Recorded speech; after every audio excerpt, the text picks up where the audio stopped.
माता परम पूज्य बाबा साहब डॉक्टर भीमराव अम्बेडकर और उनके न रहने के बाद इस भारत की धरती पर बहुजन समाज के लोगों को राजपाट देने वाले माननीय श्री राम साहब के भी चरणों में श्रद्धा का सुमन अर्पित करते हैं। साथ ही साथ इस भारत की धरती पर बहुजन समाज में पैदा हुए सभी संत गुरु महात्मा एवं वीरांगनाओं के चरणों में श्रद्धा का सुमन अर्पित करते हैं। साथियों, आगे जो कार्यक्रम राज्य श्री छत्रपति साहू जी महाराज की जयंती का साथ ही साथ संत सम्राट संत कबीर साहब की जो ग्राम बसंतपुर राजा में मनाया जा रहा है, जिसके आयोजक भाई मेवालाल सोनकर जी, माननीय अखिलेश वर्मा जी, भाई सुशील यादव जी, माननीय बच्चाराम गौतम जी और माननीय विश्वनाथ गौतम जी सहित जितने भी साथियों ने इस कार्यक्रम के आयोजन में सहयोग किया है, सभी का मैं बहुत बहुत बहुत प्रशंसा करता हूँ,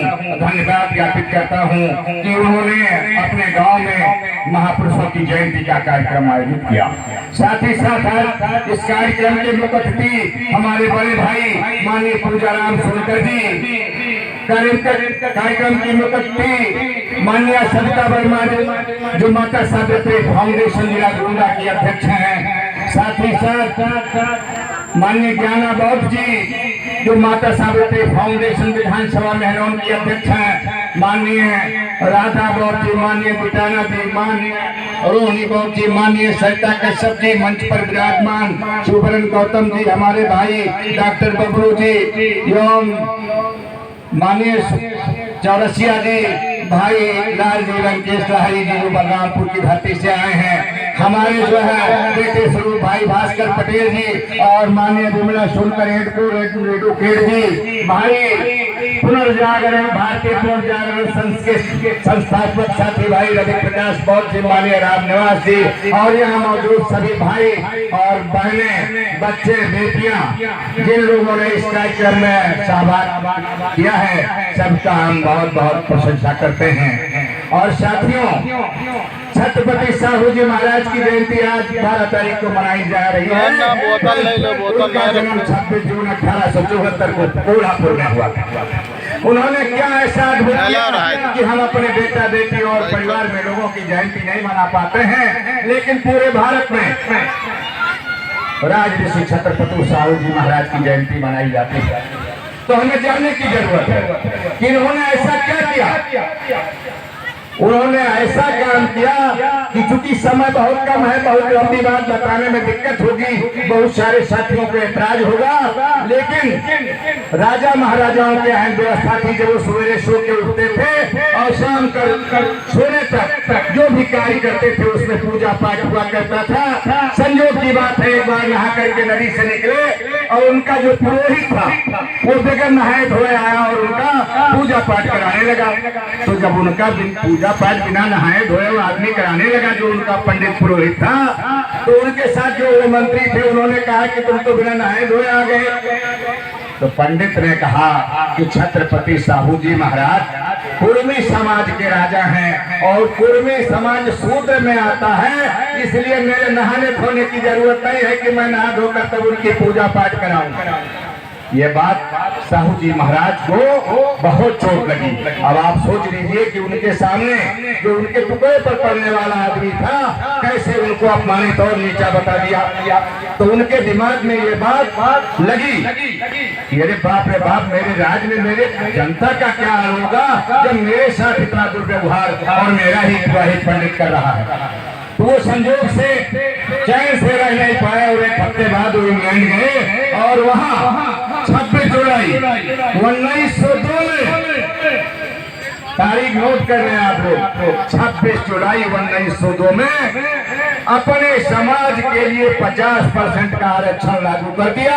और जब वहां से मैसेज भेजा भारत, तो यहाँ उनके राज कोल्हापुर में खलबली मच गई कि राजा तो पागल हो गया, राजा ने एक ऐसा फरमान जारी कर दिया।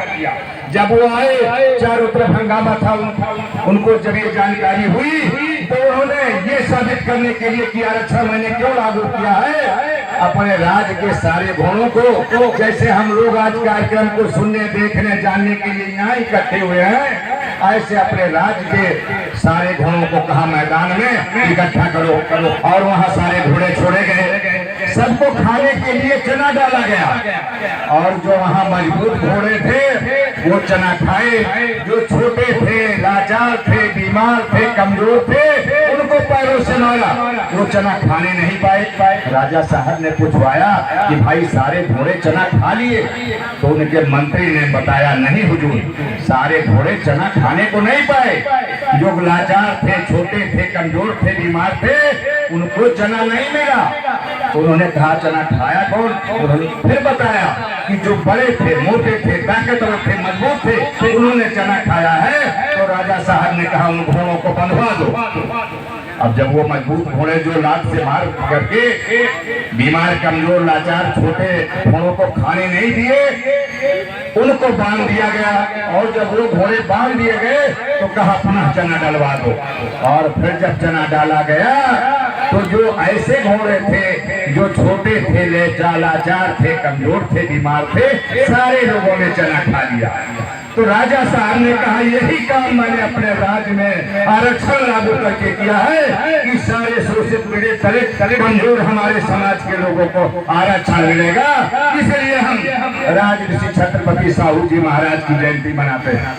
और महाराजा साहू जी ने सबसे बड़ा काम ये किया कि उन्होंने शाह जी गायकवाड़ ने बाबा साहब को पढ़ने में जो मदद करी थी और उच्च शिक्षा जो शेष रह गई थी बाबा साहब की, उसके पढ़ने के लिए अपने खजाने से उन्होंने बाबा साहब को उस जमाने में एक मुश्त 1374 रुपए 12 आने उस समय दिया था।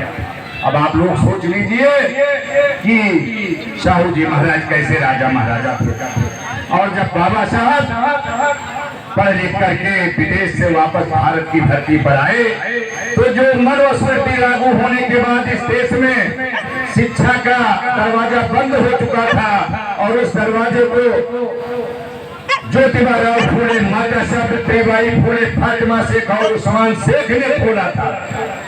आरक्षण जो साहू जी महाराज ने लागू किया था उसको परम पूज्य बाबा साहब डॉक्टर भीमराव अम्बेडकर ने भारतीय संविधान में लिख दिया साथियों।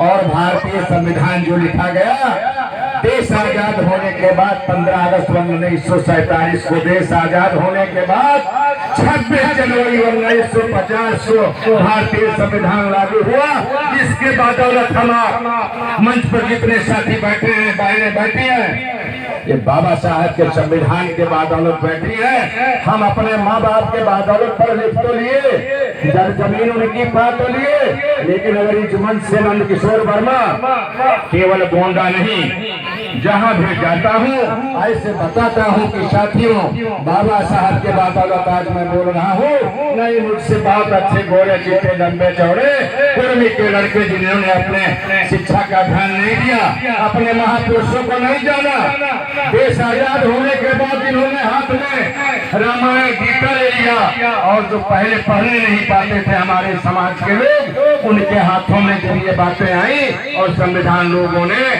जो मनुस्मृति के पोषक थे उन्होंने संविधान पढ़ा और बड़ी बड़ी कुर्सियों पर चले गए। तो हमारे लोगों को जानकारी होनी चाहिए कि मनुस्मृति लागू होने के बाद शिक्षा की शुरुआत कहाँ से हुई। आरक्षण की जय के बारे में मैंने आपको बताया कि 26 जुलाई 1902 को राजऋषि छत्रपति साहू जी महाराज ने इस भारत की धरती पर अपने राज्य सोलापुर में आरक्षण लागू किया। और बाबा साहब ने भारतीय संविधान जो लागू हुआ 26 जनवरी 1950 को, लेकिन आज 74 वर्ष बीत गए। हम अपनी माँ बहन बहू बेटियों को, अपने बेटों को, अपने परिवार को, समाज को, लोगों को इन बातों को नहीं बता पाए। ये हमारी कमी है। तो समारोह को देते हैं लेकिन पढ़ लिख लिए कहाँ मस्त हो गए, टीवी बीवी बंगले में मस्त हो गए, खा लिए सो रहे हैं, शाम को पी लिए मौज में पड़े हैं। उनको यह परवाह नहीं है कि जहाँ गांव में हमारे समाज के लोग कमजोर हैं, शिक्षित नहीं है, पढ़े लिखे लोग नहीं है, नौकरी चाकरी में नहीं है, वहाँ हम उनके बीच जाकर के, माताओं बहनों के बीच जाकर के अपने इतिहास को बताने का काम करें। और जिन दिन ये माताएं बहनें हमारी जान जाएंगी कि शिक्षा जो हमें मिला है, जो आज हम बढ़िया कपड़े पहन रहे हैं, बढ़िया घरों में रह रहे हैं, जहां हमारे पास दो चार साड़ियां नहीं होती थी, आज सैकड़ों और दर्जनों साड़ियां हमारी सारी माताओं बहनों के पास हैं। तो किसके बदौलत है? परम पूज्य बाबा साहब डॉक्टर भीमराव अम्बेडकर के बदौलत। लेकिन हम तस्वीर किसकी लगाए हुए हैं, जिसको पता ही ठिकाना नहीं कैसे पैदा हुए थे। ये मैं नहीं कहता, उनका इतिहास कहता है कि मछली से पैदा हो गए बच्चे, कान से पैदा हो गए बच्चे। लेकिन भारत आजाद हुआ, संविधान लागू हुआ, तब से ऐसी कोई व्यवस्था नहीं। सारे लोग आप जान रहे होंगे, हमें बताने की जरूरत नहीं है, क्योंकि साथियों घड़ी बड़ी तेजी से बढ़ रही है, 10:30 बज चुके हैं। इसलिए फिर कभी मौका मिलेगा तो हम आप लोगों के बीच में आएंगे और बात बताने का काम करेंगे। बस एक निवेदन, जितने साथी यहाँ बैठे हैं, 26 जून को राजऋषि छत्रपति साहू जी महाराज की जयंती है, जो हमारे पैतृक गांव ग्राम सिसौर रंदूपुर में मनाई जाएगी।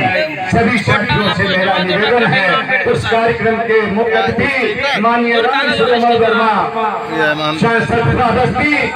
माननीय रमेश गौतम पूर्व विधायक, माननीय चौधरी नरसिंह पटेल अज्ञानी जी जो हमारे चीफ गेस्ट हैं, और जनपद के हमारे बहुत सारे साथी वक्ता हमारे कार्यक्रम में भाग लेंगे। सभी साथियों माताओं बहनों से निवेदन है कि हमारे उस कार्यक्रम में भी आप लोग सहभाग करने का कार्य करिएगा। इन्हीं बातों के साथ पुनः अपने महापुरुषों के चरणों में नमन वंदन करते हैं। आए हुए सभी साथियों का, भाइयों का, बहनों का, बच्चों का नमन वंदन अभिनंदन करते हैं और अपनी बात को समाप्त करते हैं। जय भीम, जय भारत, नमो बुद्धाय, जय संविधान।